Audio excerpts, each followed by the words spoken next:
আপনাকে ধন্যবাদ। আপনি যুক্ত হয়েছেন। আপনাকে ১ম এই আসলে জানতে চাই যে আ নতুন সরকার আসার পরে দেখা গেছে যে পুরনো অনেক নিয়োগ, সেখানে অনেক রদবদল হচ্ছে। পুলিশ প্রশাসন থেকে শুরু করে সেনাবাহিনীরও শীর্ষ পদে বেশি রদবদল হয়েছে। বাংলাদেশ ব্যাংকের গভর্নর, দুদক বিভিন্ন জায়গায় আসলে রদবদল এর ঘটনা ঘটছে। আপনাদের কি কোনো দায়িত্বের পরিবর্ধন কিছু আপনাদের কাছে এসেছে বা আপনাদের কাছে কোনো বিশেষ বার্তা? আপনি তো মানে ইউনূস সরকারের আমলেই ওয়াশিংটনে প্রেস মিনিস্টার নিযুক্ত হয়েছিলেন। সেটা ধন্যবাদ। কোনোরকম না, জি। ধন্যবাদ আপনাকে। একটা নতুন সরকার যখন আসে তখন একটা পৃথিবীব্যাপী রেওয়াজ বা পৃথিবীব্যাপী এটাই এটাই এটাই সঠিক পদ্ধতি যে তারা যখন দেশ পরিচালনার দায়িত্বে আসবে, দায়িত্বে আসার পরে তারা তাদের মতো করে প্রশাসন সাজাবে এবং সেই অনুযায়ী তারা প্রশাসন পরিচালনা করবেন। এটা খুব স্বাভাবিক একটা ব্যাপার এবং সেই স্বাভাবিক প্রক্রিয়ার অংশ হিসেবেই একটি নির্বাচন হয়েছে। সেই নির্বাচনের মধ্য দিয়ে একটি দল বিজয়ী হয়েছে, বিজয়ী হয়ে তারা সরকার গঠন করেছে এবং তারা তাদের মতো করে পরিবর্তন করছে। তো সেরকম একটা জায়গাতে আমরা এখানে বা আমি এখানে যে কাজ করছি, আমার জায়গাতে এখন পর্যন্ত কোনো পরিবর্তন আসেনি। আমি যে কাজ করছিলাম সেই কাজই করে যাচ্ছি। যতদিন পর্যন্ত সরকার চাইবে কাজ করে যাওয়াটা, ততদিন পর্যন্ত কাজ করে যাবো। আমরা আমাদের স্বাভাবিক কাজকর্ম করে যাচ্ছি। আচ্ছা। মানে আপনি যে জায়গাটি আছেন কিন্তু আপনি ছাড়াও আর কোথাও কি কোনো রদবদল হয়েছে জানেন আপনি এটা? আমার জানা মতে না। আচ্ছা, আচ্ছা ঠিক আছে। আপনাদের জন্য কোনো বিশেষ বার্তা এসেছে নতুন সরকার আসার পরে? অ্যা মানে না, নতুন সরকার সরকার বদলের পর? আসার নতুন নতুন সরকার আসার পরে বার্তা বলতে একটা গতিশীল থাকতে হবে সব সময়। আমাদের যে কাজ, রুটিন যে কাজ, সেই রুটিন কাজগুলো তো করে যেতে হবে, অর্থাৎ স্থানীয় প্রশাসনের সঙ্গে যোগাযোগ রাখা। বাংলাদেশের যে বাংলাদেশিরা যে সে যুক্তরাষ্ট্রে আছেন, আমি যদি যুক্তরাষ্ট্রের কথা বলি তাহলে যুক্তরাষ্ট্রের বাংলাদেশিদের যে দূতাবাস বা কনসুলেট গুলোর উপরে যে নির্ভরশীলতা বা তাদের যে প্রয়োজনীয়তা, সেই সমস্ত জায়গা যেন স্মুথলি চলে, আরো ভালো মতো চলে, এরকম একটা বার্তা আছে। বিশেষ কোনো বার্তা নাই, বিশেষ কোনো বার্তা থাকারও আসলে কিছু নাই।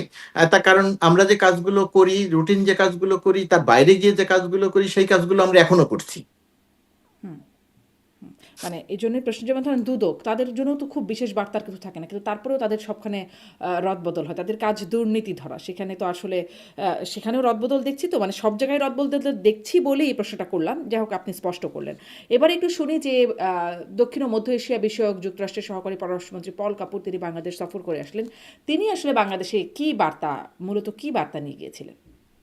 প্রথমত কথা, আমি যে যতটুকু পর্যন্ত জানি, ওনার সঙ্গে তো আমাদের এখানেও দেখা হয়, কথা হয়, আলোচনা হয় এবং অনেকদিন যাবতই হয়। ট্রাম্প প্রশাসন দায়িত্বে আসার পর উনি যখন থেকে দায়িত্বে আছেন তখন থেকেই, যেহেতু উনি বাংলাদেশ বিষয়ক বাংলাদেশ বিষয়টা দেখাশোনা করেন, দক্ষিণ এশিয়া বিষয়ক খোঁজ খবর রাখেন, সেখানকার যুক্তরাষ্ট্র সরকারের নীতি কি হবে, সেখানকার সরকারের সঙ্গে যুক্তরাষ্ট্রের সম্পর্ক কি হবে, তারা কি সুবিধা চায়, যুক্তরাষ্ট্র কি সুবিধা চায়, এই ব্যাপারগুলো উনি দেখাশোনা করেন। সেটার অংশ হিসাবে যেহেতু বাংলাদেশে দীর্ঘকাল একটা দখলদার সরকার ছিল, সেই দখলদার সরকার ফ্যাসিস্ট সরকারের পতনের পরে, ফ্যাসিস্ট সরকার থাকাকালীন যুক্তরাষ্ট্রের সঙ্গে সম্পর্কে এক ধরনের টানাপোড়েন ছিল দীর্ঘ সময়। হুম, এটা মোটামুটি দৃশ্যমান ছিল। পরবর্তীতে ডক্টর ইউনূসের অন্তর্বর্তীকালীন সরকার আসার পরে যুক্তরাষ্ট্রের সঙ্গে সম্পর্ক এক ধরনের শীতল জায়গা থেকে অনেক ভালো একটা সম্পর্ক তৈরি হয়।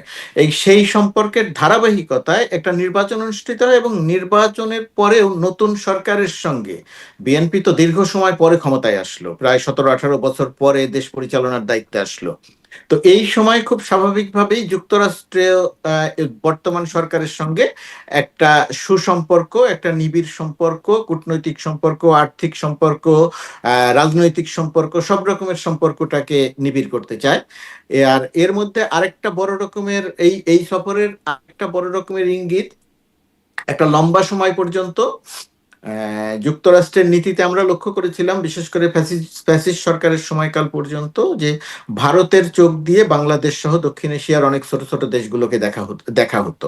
তো এই নীতিটার সাফার করেছে বাংলাদেশ, বড়ভাবে সাফার করেছে বাংলাদেশ। তো ডক্টর ইউনূস সরকার ক্ষমতায় আসার পরে, দায়িত্ব নেয়ার পরে ওই নীতিটার অবসান হয়েছে। এটা যে ডক্টর ইউনূস সরকারেরই অবদান আমি সেটা বলছি না, আমি বলছি যুক্তরাষ্ট্র তার নীতির জায়গাটা পরিবর্তন করেছে। যুক্তরাষ্ট্র এখন বাংলাদেশ বিষয়ক যে কথা, আলাপ আলোচনা যা কিছু, সেটা সরাসরি করছে বাংলাদেশ সরকারের সঙ্গে, অন্য কারো মাধ্যমে নয়। অন্য কারো মাধ্যমে খবর পাঠায়, সেই খবর অনুযায়ী বাংলাদেশ পায়, তারপরে বাংলাদেশ রিয়াক্ট করে, বিষয়টা সেরকম নয়। সেই জায়গাটা যে যুক্তরাষ্ট্র যে বাংলাদেশের সঙ্গে সম্পর্কটা অনেক নিবিড় করতে চায়, বাংলাদেশও চায়, এইখান থেকে আমরা কাজ করছি। যুক্তরাষ্ট্রের পল কাপুর গেলেন, তিনি গিয়ে রাষ্ট্রের গুরুত্বপূর্ণ ব্যক্তিত্বদের সঙ্গে দেখা করলেন, কথা বললেন, সেখানে সেই কথা আলোচনা হয়েছে, নিরাপত্তা নিয়ে কথা হয়েছে, বাণিজ্য নিয়ে কথা হয়েছে, ইত্যাদি ইত্যাদি মানে বিষয়। যুক্তরাষ্ট্র যে আসলে তার লেন্স মানে ভারতের লেন্স থেকে বাদ দিয়ে নিজের লেন্স দিয়ে দেখা শুরু করেছে, এটার প্রমাণ কি সেটা আমি একটু পরে শুনি। কিন্তু আপনি যে ওইটা বললেন না যে আগের সরকারে একটা 17 বছরে যে একটা শীতল সম্পর্ক ছিল, সেখান থেকে অন্তর্বর্তীকালীন সরকার এসে উষ্ণ হলো সম্পর্ক, এই উষ্ণায়নটা আসলে কিভাবে হলো? সেগুলো কি এই যে নানান রকম চুক্তি, বাণিজ্য চুক্তি বা সামরিক চুক্তি যেটা হচ্ছে, যেটিকে আসলে অনেক ক্ষেত্রেই বিশ্লেষকরা মানে একদম মোটা দাগে যদি বিশ্লেষকরা বলছেন এগুলো বৈষম্যমূলক চুক্তি এবং এগুলোতে আসলে যুক্তরাষ্ট্রের স্বার্থই দেখা হয়েছে, এরকমই একটা এক এক কথায় যদি সামারি করা যায়।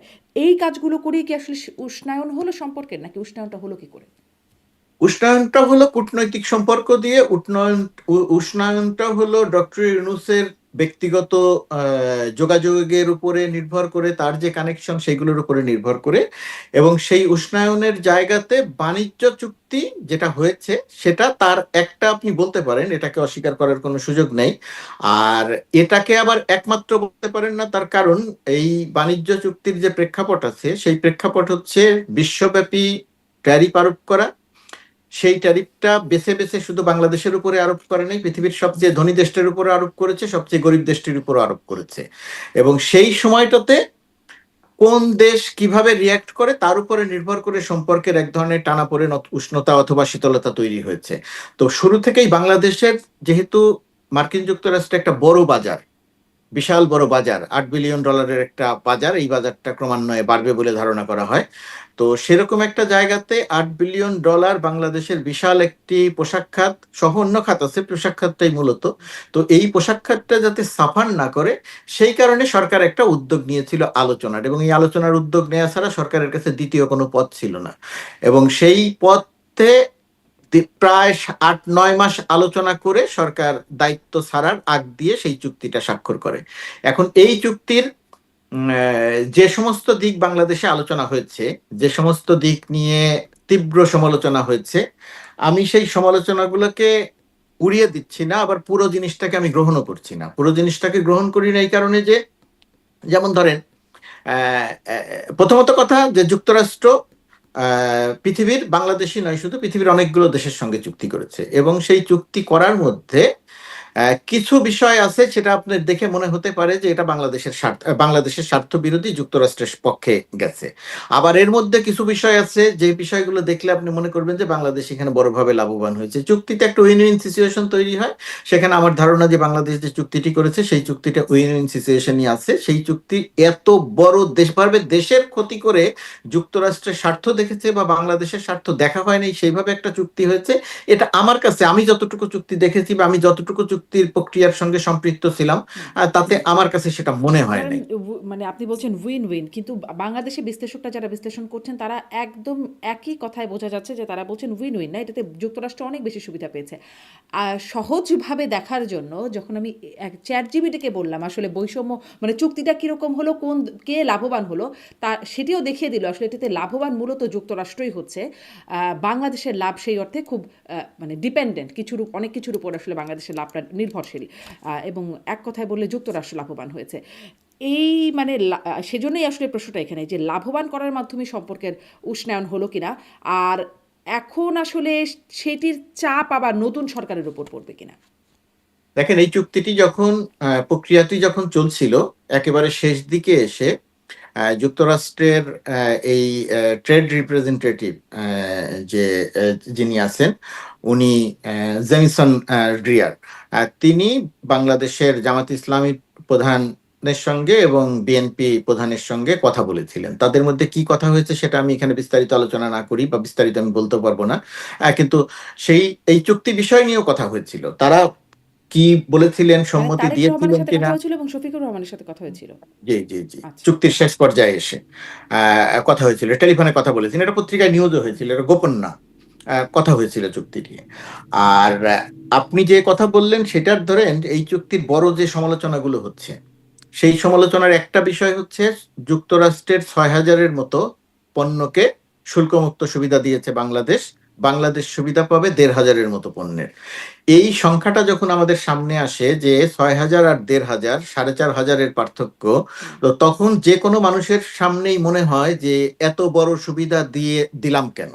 এখন এটা প্রথমত কথা, আপনি বা আমরা বা বাংলাদেশ বা পৃথিবীর অন্য দেশকে এটা বিবেচনায় রাখতে হচ্ছে যে আমরা দর কষাকষি করছি পৃথিবীর সবচেয়ে শক্তিশালী একটি দেশের সঙ্গে, যার উপরে আমার নির্ভরশীলতা।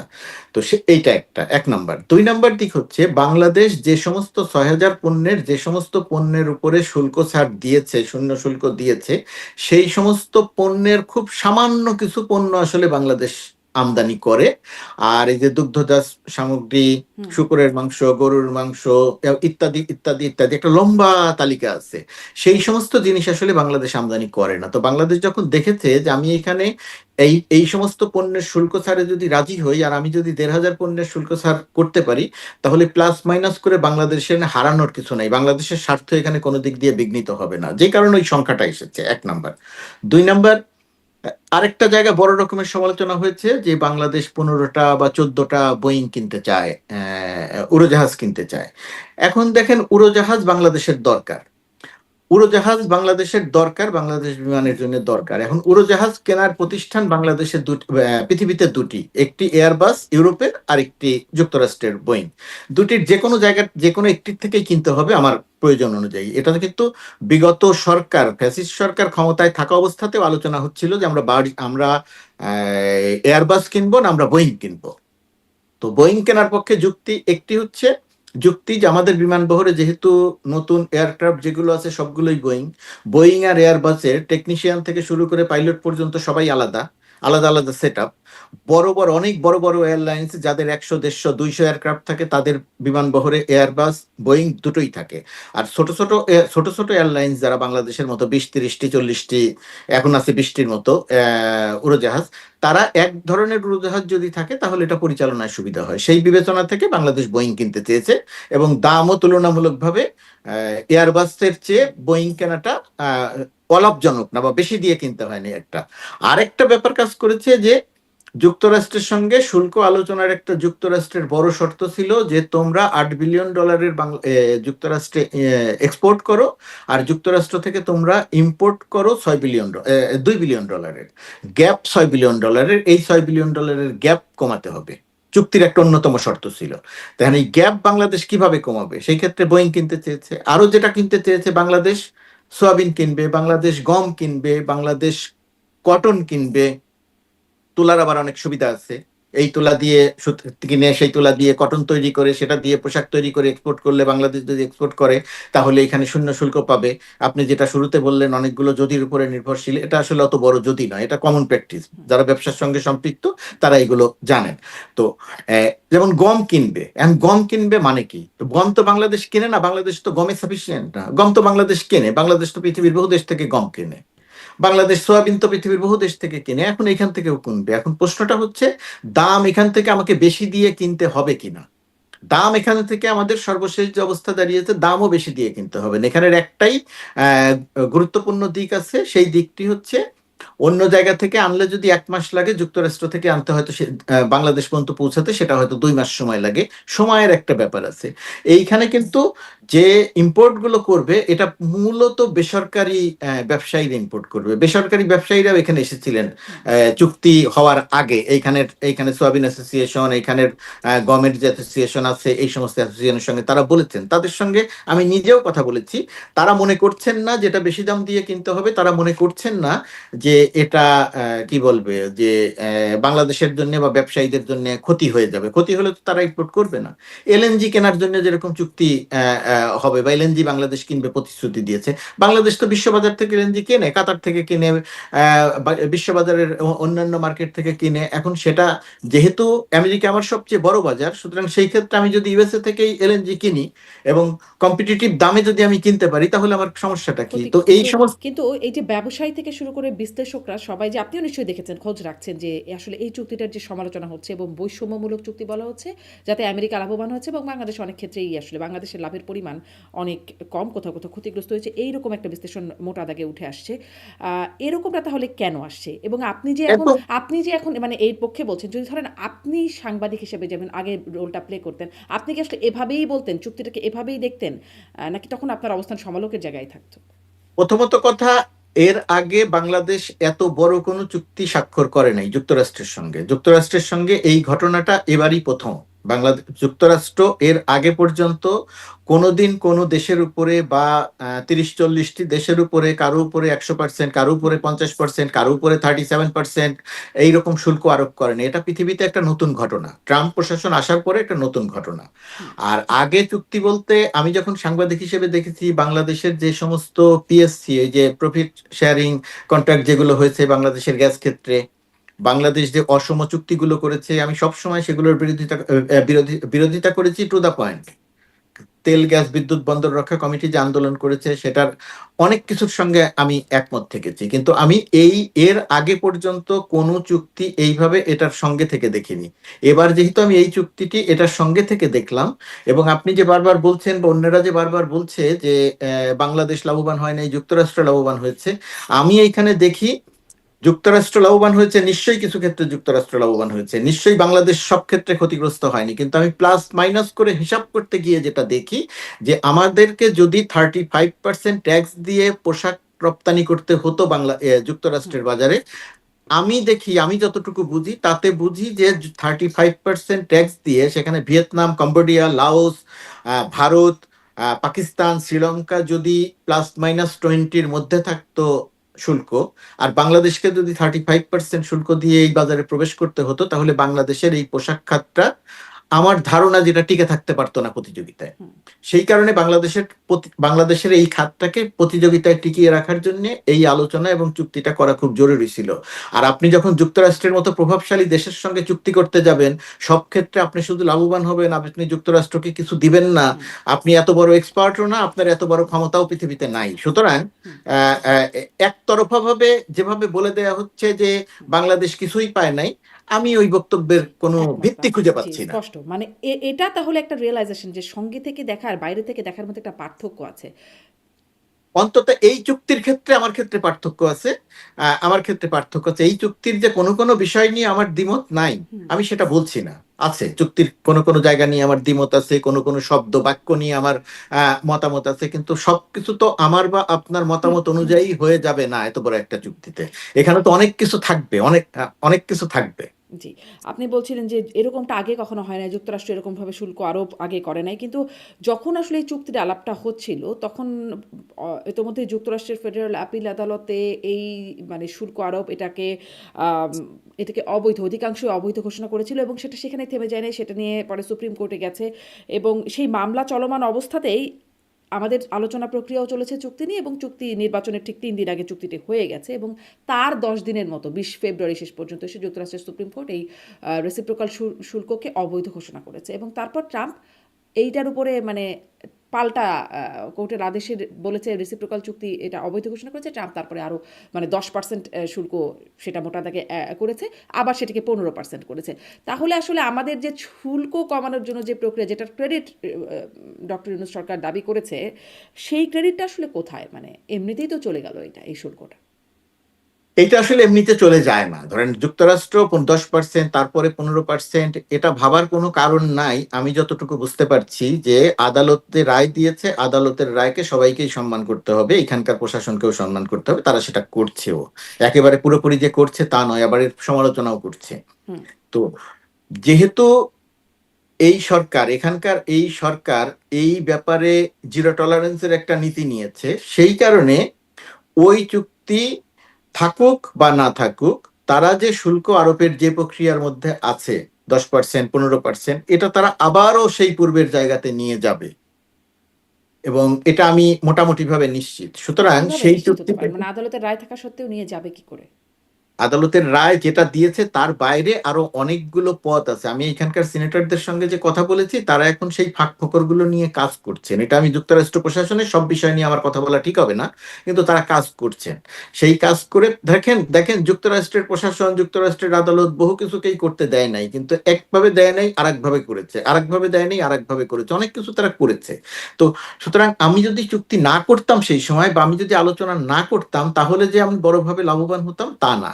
আদালতের মামলা চলেছে, আদালতের রায় ধারণা করা হচ্ছিল যে এইরকম হয়তো হতে পারে, কিন্তু তখনও যে আলোচনা করে যেতে হয়েছে, বাংলাদেশ সম্পর্ক স্বাভাবিক রাখার স্বার্থেই আলোচনা করে গেছে। আমি মনে করি না যে ওই আলোচনাটা করে বাংলাদেশ ভুল করেছে। বাংলাদেশ আলোচনার ধারাটা অব্যাহত রেখেছে। এখন যুক্তরাষ্ট্র সরকার আদালত যেটা বাতিল করে দিয়েছে, আদালতের রায়ে যেটা বাতিল হয়েছে, সেইটা যদি তাকে ইমপ্লিমেন্ট করতে হয়, তাহলে এইখানকার কোনো একটা লিগ্যাল ফ্রেমওয়ার্কের ভিত্তিতেই করতে হবে। এখন পর্যন্ত যে আলোচনা হচ্ছে, সেই আলোচনাটা হচ্ছে চুক্তির প্রতি সম্মান দেখাতে হবে। চুক্তি বাস্তবায়ন কাল থেকে শুরু হয়ে গেছে তা না। এটা অনেকটাই নির্ভর করছে যুক্তরাষ্ট্র সরকার শেষ পর্যন্ত গিয়ে কি সিদ্ধান্ত নেয় তার উপরে। এটার জন্য তাহলে আমাদের আসলে অপেক্ষা তার করতে হবে। উপরে যেহেতু নির্ভর করছে, ততক্ষণ পর্যন্ত আসলে অপেক্ষা করাটা কি উচিত ছিল না? মানে আমাদের ততক্ষণ পর্যন্ত সরকারের? ততক্ষণ পর্যন্ত যদি আমরা অপেক্ষা করতাম, প্রথমত কথা আমরা নিশ্চিত থাকতে পারতাম না যে এই চুক্তি, এই রায়টা এই রকমই হবে। এটা তো কেউ আদালতের রায় নিশ্চিত করতে পারে না। হুম। আর ততক্ষণ পর্যন্ত যদি অপেক্ষা করা হতো, তাহলে বাংলাদেশের উপরে শুল্ক থাকতো 35%। এখন এই 35%-এর ধকলটা কতদিন পর্যন্ত চলতো, কতদিন পর্যন্ত আমরা টেনে নিয়ে যেতে পারতাম? তখন আজকে যারা সমালোচনা করছেন, তারাই তখন সমালোচনা করতেন যে ডক্টর ইউনূসের সরকার এই জায়গাটিতে বিচক্ষণতার পরিচয় দিতে পারেনি, তারা আলোচনা করেনি, আলোচনা বন্ধ করে দেওয়ার কারণে আমাদের 35% ট্যাক্স দিতে হচ্ছে, 35% ট্যাক্স দিতে গিয়ে আমাদের ব্যবসা ধসে গেল, না, এমনিতেই আলোচনাটা আমাদের করতেই পারতো, কিন্তু হ্যাঁ, চুক্তিটা করে ফেলাটা আসলে সেটি ঠিক হয়ে চুক্তি গেল করে কিনা? দেশের কোনো চুক্তি করে এর কোনো পজিটিভ বা নেগেটিভ দিক নাই যে চুক্তি করার কারণে এই ক্ষতি বাংলাদেশের হয়ে গেছে। যুক্তরাষ্ট্র যদি লিগালি সেটাকে সামনে আনতে পারে, তাহলে এটা কার্যকর হবে। হুম। সুতরাং যুক্তরাষ্ট্র যেটা বলেছে, এটা কোনো একটা লিগ্যাল ফরম্যাটের মাধ্যমেই এটাকে কার্যকর হবে।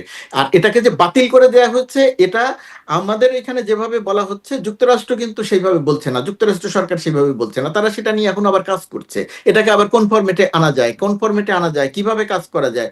তারা 35% ট্যাক্স বা 50% মানে ট্যাক্স তারা যাদের এখনো উপর কাজ আরোপ করা শেষ করেছে। করে না, কিন্তু আমাদের চুক্তি করা শেষ হয়ে গেছে।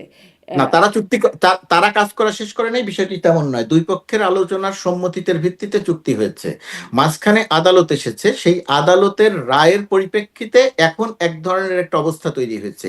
সেই অবস্থার পরিপ্রেক্ষিতেও যুক্তরাষ্ট্র সেই চুক্তিকে যাদের সঙ্গে করেছে তাদের প্রতি তাদেরকে সম্মান রাখতে বলছে। যাদের সঙ্গে চুক্তি করে নাই, কিন্তু চুক্তির আলোচনাটা সম্পন্ন হয়েছিল, যেমন ভারতের উপর আলোচনাটা সম্পন্ন হয়েছিল, এর অর্থ এই নয় যে সে ভারতের সাথে ওই চুক্তি বাতিল করে দিয়ে, ওই ওই ধারাটা, ওইটা বাতিল করে দিয়ে সে আবার নতুন এই শুধুমাত্র 15%-এর জায়গাতে এসেছে। বাংলাদেশের সঙ্গে চুক্তি নিয়ে যে কথাটা হচ্ছে, ভারত সহ যে যাদের সঙ্গে চুক্তি হয়নি তাদের সঙ্গে আলোচনাটা একইভাবেই চলছে। হুম। নতুন যে ট্যাক্স, সেটা একই সঙ্গে সব দেশের উপরে প্রযোজ্য হবে।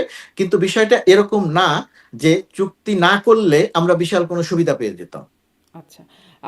এটা কি একটা এই নতুন সরকারের উপর একটা কূটনৈতিক একটা মনস্তাত্ত্বিক চাপ ফেলে কিনা, এই যে এই চুক্তির বিষয়গুলো? আমার কাছে তা মনে হয় না।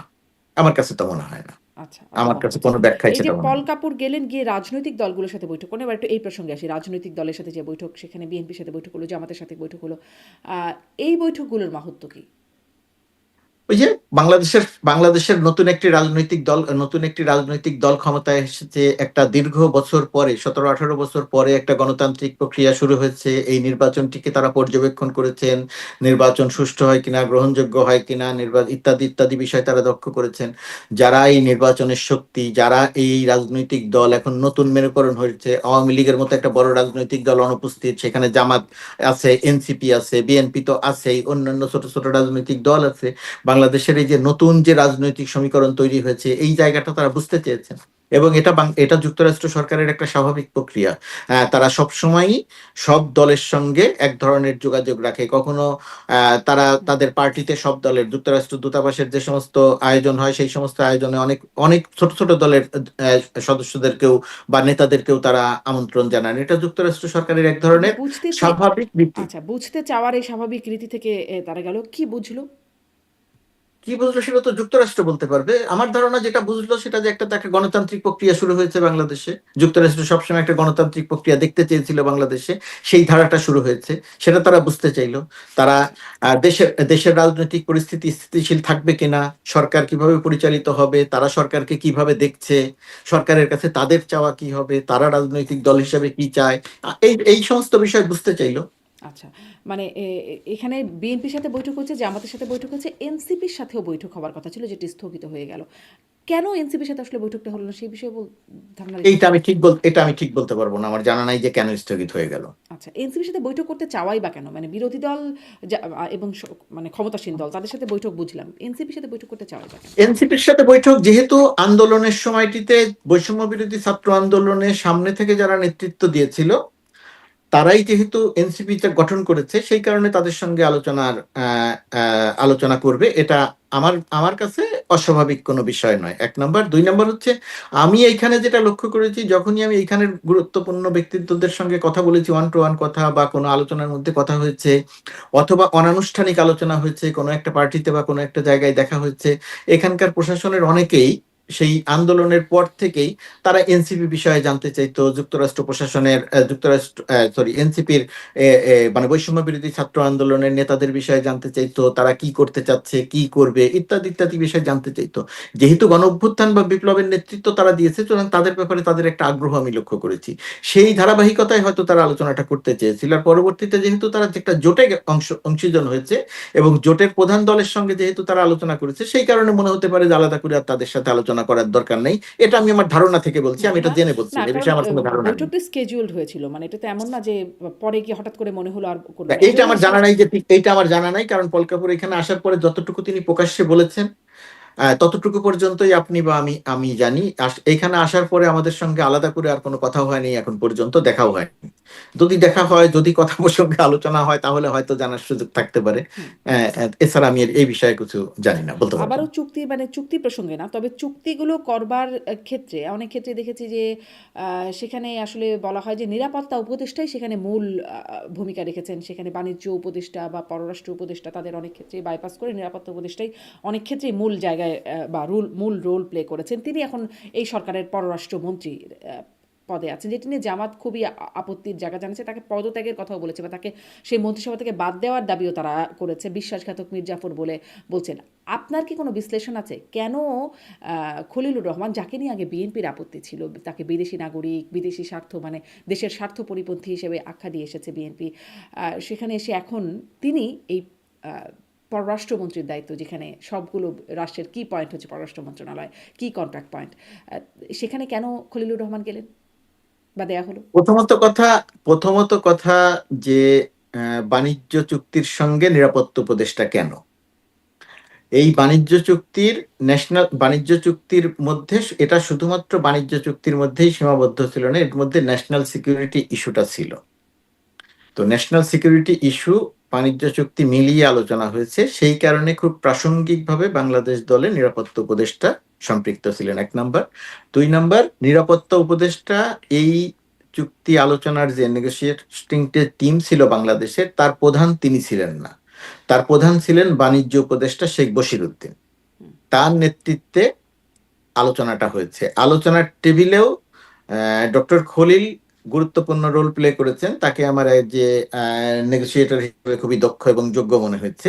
তিনি যেহেতু আমি যতগুলো আলোচনায় ছিলাম, সেই আলোচনাগুলোতে তাতে দেখেছি বাংলাদেশের স্বার্থ সংশ্লিষ্ট বিষয়ে তিনি যেভাবে আর্গুমেন্ট করেছেন এখানকার সঙ্গে, এটা এটা আমার কাছে মনে হয়েছে খুব ভালো একটা কাজ হয়েছে, তিনি তার দায়িত্ব পালন করেছেন। অর্থাৎ যেহেতু নিরাপত্তার বিষয়টির সঙ্গে সম্পৃক্ত ছিল, সেই কারণে তার সম্পৃক্ততা। আর পররাষ্ট্র উপদেষ্টা না থাকা হচ্ছে, পররাষ্ট্র উপদেষ্টা কেন ছিলেন না আমি জানি না। পররাষ্ট্র উপদেষ্টা তত্ত্বাবধায়ক অন্তর্বর্তীকালীন সরকারের পররাষ্ট্র উপদেষ্টাকে আমি এরকম বহু কাজে দেখেছি তার অনুপস্থিতি। কেন তার অনুপস্থিতি? তিনি ইচ্ছে করে অনুপস্থিতি, তখন তাকে এমনিতেই দূরে সরিয়ে রাখা নাকি হয়েছে, এখানে নাকি কিচেন ক্যাবিনেটের বাইরে ছিলেন তিনি? আমি জানি না। কিচেন ক্যাবিনেট বলতে আমার কোনো ধারণা নাই। আমি যুক্তরাষ্ট্রে অবস্থান করছি, সেখানে কিচেন ক্যাবিনেট বলতে কি বোঝায় বা কি করেছে সেটা আমার ধারণা নেই, কিন্তু আমি পররাষ্ট্র উপদেষ্টাকে এক ধরনের নির্বিকার দেখেছি, এক ধরনের উদাসীন দেখেছি। পররাষ্ট্র মন্ত্রণালয় উনাকে আমি খুব অ্যাক্টিভ কোনো রোলে দেখি নাই পুরো সময়কালে, এই 18 মাসের সময়কালে খুব অ্যাক্টিভ কোনো রোলে দেখি নাই পররাষ্ট্র নীতি বিষয়ক কোনো দৃষ্টিভঙ্গি বা কোনো কিছুতে। তো এইখানেও আমি তাকে লক্ষ্য লক্ষ্য লক্ষ্য করিনি। আর আপনার যে পরের প্রশ্ন দেখেন, হ্যাঁ, খলিলুর যদি রহমান তাই হয়, আচ্ছা এইটা একটু আসবো। আপনি গুরুত্বপূর্ণ জায়গায় কথা বলছেন। কিন্তু একটু এইটা পররাষ্ট্র মন্ত্রণালয় সম্পর্কে বলছেন, এত রদবদল হলো। পররাষ্ট্রমন্ত্রী তো যিনি ছিলেন তিনিই রয়ে গেলেন। যদি অ্যাক্টিভ রোল প্লে না করেন তাহলে কেন তাকে রেখে দেওয়া? না, পররাষ্ট্রমন্ত্রী মানে পররাষ্ট্র উপদেষ্টার কথা বলছি আমি, তৌহিদ হোসেনের কথা বলছি, যে অন্তর্বর্তী সরকারের সময় বিভিন্ন বারবার অনেক রদবদল হলো না, অনেক উপদেষ্টাদের পদে। সেখানে উনি তো শুরু থেকেই রয়ে গেলেন। খুব খুব বেশি রদবদল হয়নি। ধরেন আপনি আপনার অনুষ্ঠানে বা অন্যান্য অনুষ্ঠানে যে সমস্ত আলোচনা করেছেন, যে সমস্ত উপদেষ্টাদের নিয়ে প্রশ্ন উঠেছিল, যে সমস্ত উপদেষ্টাদের কাজকর্ম নিয়ে কথা উঠেছিল, সেই সমস্ত জায়গায় কিন্তু পরিবর্তন করা হয় নাই। আপনি খেয়াল করে দেখেন, অনেক গুরুত্বপূর্ণ মন্ত্রণালয় পরিবর্তন করা হয়নি। যাকে যে দায়িত্ব দিয়েছিল সেই দায়িত্ব কেউ ভালো মতো পালন করেছে, কেউ একেবারে ভালো মতো পালন করতে পারেনি। কিন্তু যারা একেবারে ভালো মতো পালন করতে পারেনি বলে বাইরে থেকে অভিযোগ করা হয়েছে, অভিযোগ এসেছে, সেই সমস্ত মানুষও কিন্তু একেবারে শেষ দিন পর্যন্ত অক্ষতই ছিলেন। আর এটা আমি তো পররাষ্ট্র উপদেষ্টা বিষয়ে আমার যা বলার আমি সেটা বলেছি। আমি এত দূরে অবস্থান করছি, সেই অবস্থান করে আমি তাকে কখনোই কোনো অ্যাক্টিভ রোলে দেখি আচ্ছা, নাই। স্পষ্ট। জি, খলিলুর রহমান সম্পর্কে বলছিলেন। খলিলুর রহমান সম্পর্কে বলতেন, খলিলুর রহমান ব্যাপারটা খুব ইন্টারেস্টিং। খলিলুর রহমান প্রথম যখন দায়িত্বে আসলেন তখন তাকে বলা হলো তিনি বিদেশি নাগরিক, হুম। তিনি যুক্তরাষ্ট্রের নাগরিক। আমি নিজে খলিলুর রহমানের সাথে ওয়াশিংটন ডিসিতে নিজে জিজ্ঞেস করেছিলাম যে আপনার আপনার নাকি বিদেশি পাসপোর্ট আছে, যুক্তরাষ্ট্রের পাসপোর্ট আছে। তখন তিনি হাসতে হাসতে বলেছিলেন, এটা তিনি মিডিয়াতেও বলেছেন, যে এটা অ্যাবসলিউটলি রং নিউজ, আমার যুক্তরাষ্ট্রের গ্রিন কার্ড আছে, পাসপোর্ট নাই। এবং আমরা যখন স্টেট ডিপার্টমেন্টে গিয়েছি, আমরা যখন ট্রেড আলোচনার সময় গিয়েছি, সেখানে তো আইডি ব্যবহার করতে হয়। সেখানে সেই গ্রিন কার্ড, ওই আইডিটি ব্যবহার করা, উনি ব্যবহার করে আমরা মিটিং এর ভেতরে ঢুকেছি। তার মানে হচ্ছে যার পাসপোর্ট থাকে তার গ্রিন কার্ড থাকে না, যার গ্রিন কার্ড থাকে তার পাসপোর্ট থাকে না। যে কোনো একটা থাকতে পারে, দুটাই থাকতে পারে না একসঙ্গে। সুতরাং উনি বিদেশি নাগরিক নন, 1 নাম্বার। এখন বিএনপি শুরু থেকে আমার ধারণা যে বিএনপির কাছে সঠিক ইনফরমেশন ছিল না, সেই কারণে বিএনপি তার বিষয়ে কথা বলেছে। আর পরবর্তীতে কেন করেছে আমি সেটা বলবো না, এটা আমি ধারণার থেকে বলছি, বিএনপির কারোর সঙ্গে আমার কথা হয় নাই। পরবর্তীতে আমরা দেখেছি যে যেহেতু যুক্তরাষ্ট্র প্রশাসনের সঙ্গে, এখানকার গুরুত্বপূর্ণ ব্যক্তিত্বদের সঙ্গে উনার ভালো সম্পর্ক আছে, মধ্যপ্রাচ্যের কাতার সহ অনেক গুরুত্বপূর্ণ দেশের সঙ্গে উনার সরাসরি এক ধরনের দেশের বলতে দেশের প্রশাসনের সঙ্গে সরাসরি উনার একটা গুরুত্বপূর্ণ উনার একটা আলোচনার একটা সুযোগ আছে, বন্ধুত্ব আছে। যুক্তরাষ্ট্র প্রশাসনের অনেকের সঙ্গে তার একটা বন্ধুত্ব আছে। আমার ধারণা যে পরবর্তীতে যখন দেখা গেছে যে ওনার সম্পর্কে যে প্রচারণাটা চালানো হচ্ছে সেটা সঠিক নয়, সেই কারণে হয়তো বিএনপি তার অবস্থান পরিবর্তন করেছে। আর তার আগে যখন বিএনপি এটার কথা বলছিল, তখন কিন্তু ওনার সম্পর্কে ধারণা করা হচ্ছিল যে উনি জামাতের সঙ্গে তুলনামূলকভাবে অনেক ঘনিষ্ঠ, হুম। উনি ওই ওই ওই তাদের কারণেই এইখানে এসেছেন, ওই রকম একটা আলোচনা করা হচ্ছিল। এখন তিনি যখন বিএনপির মন্ত্রিসভায় যোগ দিলেন, তখন জামাত হঠাৎ করে তার বিরোধিতা করতে শুরু করলো। এটা আমার কাছে মনে হয় এটা হচ্ছে বাংলাদেশের যে প্রচলিত ধারার রাজনীতি, এবং রাজনীতির যে বিরোধিতা, আমার সঙ্গে থাকলে তুমি ভালো, আমার সঙ্গে না থাকলে তুমি খারাপ। আমার ধারণা সেই রকম একটা মৃদু মানে বিষয়টা আলোচনা, মৃদু এরকম যে সমালোচনা জামাতের হচ্ছে। সঙ্গে ঘনিষ্ঠ ভেবে বিএনপি সমালোচনা করেছে, এখন যখন দেখছে বিএনপির সাথে ঘনিষ্ঠ তখন জামাত সমালোচনা করছে। আমার কাছে অনেকটা তাই মনে হয়। আর তার চেয়ে বড় ব্যাপার, বিএনপি আমার ধারণা শুরু থেকে সেটা বুঝতে পারে নাই যে ওনার যে যুক্তরাষ্ট্র প্রশাসন, মধ্যপ্রাচ্যের আবুধাবি বা কাতার, এই সমস্ত প্রশাসনের সঙ্গে যে ওনার একটা ভালো হৃদ্যতাপূর্ণ সম্পর্ক আছে, বন্ধুত্ব আছে, এটা বাংলাদেশ ঠিক কাজে লাগালে লন্ডন বিএনপি। বৈঠকের পর থেকে বোঝা শুরু হয়ে গেল, মানে জামাত এটা মানে দায়ী করছে যে লন্ডন লন্ডন কনফারেন্সের নায়ক। বৈঠকের সঙ্গে, আমার ধারণা লন্ডন বৈঠকের সঙ্গে এটার কোনো সম্পর্ক নেই। হ্যাঁ, লন্ডন বৈঠকের সঙ্গে এটার কোনো, বিএনপি একটা বড় রাজনৈতিক দল, বিএনপি তার মতো করে খোঁজ খবর রেখেছে। খোঁজ খবর রেখে বিএনপি একজন মানুষ সম্পর্কে মূল্যায়ন করেছে। প্রথমে তার মূল্যায়ন ভুল হলে পরবর্তীতে যদি সেই মূল্যায়নটা সঠিক হয়, সে যদি তার অবস্থান পরিবর্তন করে, এটা তো একটা পরিপক্কতার, ম্যাচুরিটির লক্ষণ। এবং বিএনপি সেই কাজটি করেছে। আর এর সঙ্গে লন্ডনের বৈঠকটি ছিল তারেক রহমানের সঙ্গে ডক্টর ইউনূসের, সেখানে অন্য কেউ গুরুত্বপূর্ণ ছিলেন না। কিন্তু উপদেষ্টাদের মধ্যে তিনিই ছিলেন, ডক্টর খলিলুর তিনি তার রহমান। সঙ্গে ছিলেন, তিনি তার সঙ্গে ছিলেন। সঙ্গে থাকার অর্থ এই নয় যে তিনি আলোচনাটা করছেন, সঙ্গে থাকার সঙ্গে তো অর্থ এই গুরুত্বপূর্ণ নয়। বলেই তিনি সঙ্গে ছিলেন নিশ্চয়ই, না, আর তো কেউ গুরুত্বপূর্ণ আরো ছিলেন না। অনেকে আছে, গুরুত্বপূর্ণ আরো অনেকে আছে। ডক্টর ইউনূসের সঙ্গে সফরে আরো অনেকে গুরুত্বপূর্ণ গেছেন ডক্টর উপদেষ্টা কে ইউনূসের কাছে। ছিলেন আর মানে ওই সেই বৈঠকে? ওই বৈঠকের কথা বলছি না, অন্য যে কোনো বৈঠকে গুরুত্বপূর্ণ আরো অনেকে ছিলেন, বিভিন্ন সময় ডক্টর ইউনূসের সাথে বিভিন্ন জন গেছেন, যিনি গেছেন তো তিনি কথা হচ্ছে গুরুত্বপূর্ণ। লন্ডন বৈঠকের কথা, কারণ লন্ডন বৈঠকের আগ লন্ডন, পর্যন্ত আমি তার আপনাকে পদত্যাগের নিশ্চিত করে দাবি বলি, করেছিল না আমি বিএনপি। আপনাকে পরিষ্কার করে বলি, ডক্টর খলিলকে বিএনপি পররাষ্ট্রমন্ত্রী হিসেবে বাছাই করা বা তার সরকারে রাখার সঙ্গে লন্ডন বৈঠকের কোনো সম্পর্ক নেই। লন্ডন বৈঠকের সঙ্গে সম্পর্ক আছে নির্বাচন জুন থেকে ফেব্রুয়ারিতে আসার। এখানে ডক্টর খলিলের বিএনপিতে আসা বা না আসার সঙ্গে লন্ডন বৈঠকের কোনো সম্পর্ক নেই। তাহলে জুন থেকে ফেব্রুয়ারিতে আনার ব্যাপারে ডক্টর খলিল কাজ করেছেন? ডক্টর খলিল কাজ করেনি, এটা তারেক রহমান এবং ডক্টর ইউনূস কাজ করেছেন। আচ্ছা, এখানে নেপথ্যে আরো কিছু মানুষ কাজ করেছেন যারা সরকারের অংশ ছিলেন না, যেহেতু তারা নিজেরা নাম বলেন নাই, সেই কারণে আমি এই নামগুলো বা অন্তত একটি নাম আছে যে যে নামটি আমি বলতে চাই না, সেটা নেপথ্যে, ডক্টর খলিল নন। আচ্ছা, নেপথ্যে কাজ করেছেন অন্তত একজন, তিনি উপদেষ্টা। না আচ্ছা, সেটা নাম বললে সমস্যা কি? মানে না, নির্বাচন তিনি নাম বলেননি। আগাতে না তিনি কাজ করেছে তো ভালো তিনি কাজ। না না তিনি নাম বলেননি, তিনি সামনে আসেননি, সুতরাং আমি তার অনুমতি ছাড়া নামটা বলে দিতে পারি না, এটা বললে খারাপ দেখায়। আচ্ছা, তাহলে আপনি মনে করছেন, মানে যদি আপনার বিশ্লেষণ জানতে চাই, আপনি মনে করছেন খলিলুর রহমান পররাষ্ট্রমন্ত্রী হিসেবে বিএনপির একটা রাইট চয়েস? ডেফিনেটলি বিএনপির রাইট চয়েস, ডেফিনেটলি বিএনপির রাইট চয়েস, কারণ বিএনপির জন্য একজন যোগ্য পররাষ্ট্রমন্ত্রী দরকার ছিল। এখন প্রশ্ন আসতে পারে কি বিএনপির মধ্যে কি নাই? এখন বিএনপি একটা বড় রাজনৈতিক দল, এখন বিএনপির ভেতরে বহু রকমের মানুষ আছে, বহু যোগ্য অযোগ্য নানা রকমের মানুষ আছে। এখন বিএনপির মধ্যে নাই, আমি তো সেই বক্তব্য সেটা বলতে পারবো না, কিন্তু আমি বলতে পারবো পররাষ্ট্রমন্ত্রী হিসাবে ডক্টর খলিলকে পছন্দ করা, খলিলকে নিয়োগ দেয়া বিএনপি সরকারের জন্য ইতিবাচক হয়েছে, কোনো নেতিবাচক দিকের মধ্যে নাই। নেতিবাচক দিক একটাই আছে, যেহেতু সে অন্তর্বর্তীকালীন সরকারের সঙ্গে ছিল, জামাত যে এখন বিরোধিতা করছে, ওই বিরোধিতার জায়গাটাতে কোনো কোনো ক্ষেত্রে হবে, হ্যাঁ তাহলে কি তিনি সরকারে থাকা অবস্থাতে বিএনপির পক্ষে কাজ করেছেন, এই প্রশ্নটা আসতে পারে, এটা হচ্ছে একটা নেতিবাচক দিক। আর এছাড়া যদি দেশের স্বার্থ বলেন, বিএনপির স্বার্থ সংশ্লিষ্ট জায়গার কথা বলেন, বিএনপির সরকার পরিচালনার কথা বলেন, তাহলে এটা পুরোটাই ইতিবাচক। আচ্ছা, আর একটা পরের প্রসঙ্গে আসি, সেটি হচ্ছে যে আমি দেখছিলাম ডেভিড বার্গম্যান, তিনি আন্তর্জাতিক সাংবাদিক, তিনি তার ফেসবুকে শেয়ার করছেন যে দীর্ঘ সময় ধরে যারা কারারুদ্ধ আছেন, জামিনও হচ্ছে না, তাদের একটা তালিকাও তিনি দিয়ে বলছেন যে এটি এই বিচারটার সম্পর্কে তিনি প্রশ্ন তুলছেন যে এটি কেমন হচ্ছে। আপনার কাছে আমি আগেও যখন কথা বলেছি তখন এই প্রসঙ্গটা কথা বলেছি, বিশেষ করে সাংবাদিকদের বিষয়ে কথা বলেছি, আপনি নিজেও একজন সাংবাদিক সেই হিসেবে। পুরোটা সময় ডক্টর ইউনূসের সময় তারা আসলে মুক্তি পেল না। আমরা দেখলাম আসিফ নজরুল, মাননীয় আইন উপদেষ্টা ছিলেন, তিনি বললেন যে যদি ভিকটিমরা মামলা করে তাহলে আসলে কিছু করার থাকে না, করার যে থাকে সেটা আমরা বুঝেছি ডক্টর ইউনূসের মামলা প্রত্যাহার থেকে। তখনও অনেক রাজনৈতিক মামলা প্রত্যাহার হয়েছে, ক্ষমতা পরিবর্তনের সাথে সাথে 17 বছরের যে মামলা, 2000-এর উপরে মামলা 2 দফায় বিএনপি সরকার সেটি প্রত্যাহার করে নিয়েছে। অতএব সরকারের যে কিছু করার থাকে না সেটি হয়তো ঠিক কিনা সেটি নিয়েও একটা বিষয় আছে। এখন আপনার কি মনে হয় আসলে এই যে সাংবাদিকদের বিরুদ্ধে মামলা, এতদিন ধরে হত্যা মামলায় জামিন পাচ্ছে না, এটির কতটা যৌক্তিক হলো ডক্টর ইউনূস সরকারের সময়? আর এখন কি সেখান থেকে কোনো মানে নিস্তার বা সেখান থেকে কোনো প্রতিকার মিলবে কিনা? প্রথমত কথা, এই সরকারের বয়স মাত্র অল্প কয়েকদিন, এই সরকারের এই জায়গাটাতে নীতি কি হবে সেটা এখনো পর্যন্ত আমি জানি না, এক নম্বর। আর ডক্টর আর ইউনূস এই সরকারের নীতি কি ছিল?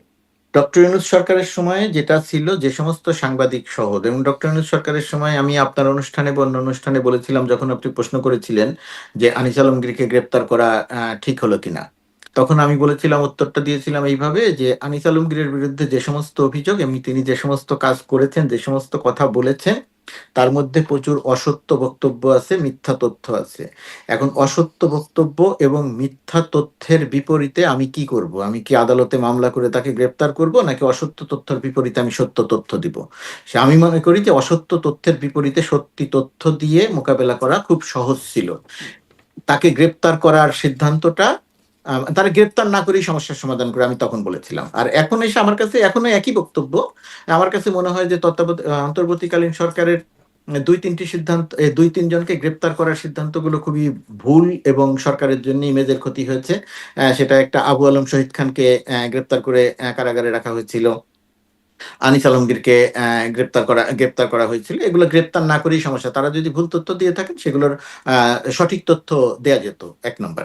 দুই নম্বর হচ্ছে, অন্যান্য যে সমস্ত সাংবাদিক গ্রেপ্তার আছেন, প্রথম অবস্থাতে যখন এদেরকে গ্রেপ্তার করা হয়, হত্যা মামলায় গ্রেপ্তার করা হয়, তখন একটা ধারণা ছিল, এটা আপনার অফিসিয়ালি স্বীকার করা না হলেও একটা ধারণা ছিল যে এদেরকে হুম, সাময়িকভাবে এই মামলায় গ্রেফতার করে আটকে রেখে পরবর্তীতে তাদের বিরুদ্ধে যে সমস্ত অভিযোগ, দুর্নীতির অভিযোগ সহ অন্যান্য যে অভিযোগ আছে, সেই অভিযোগগুলোর দিকে হয়তো যাওয়া হবে, সুনির্দিষ্ট মামলা হয়তো হবে।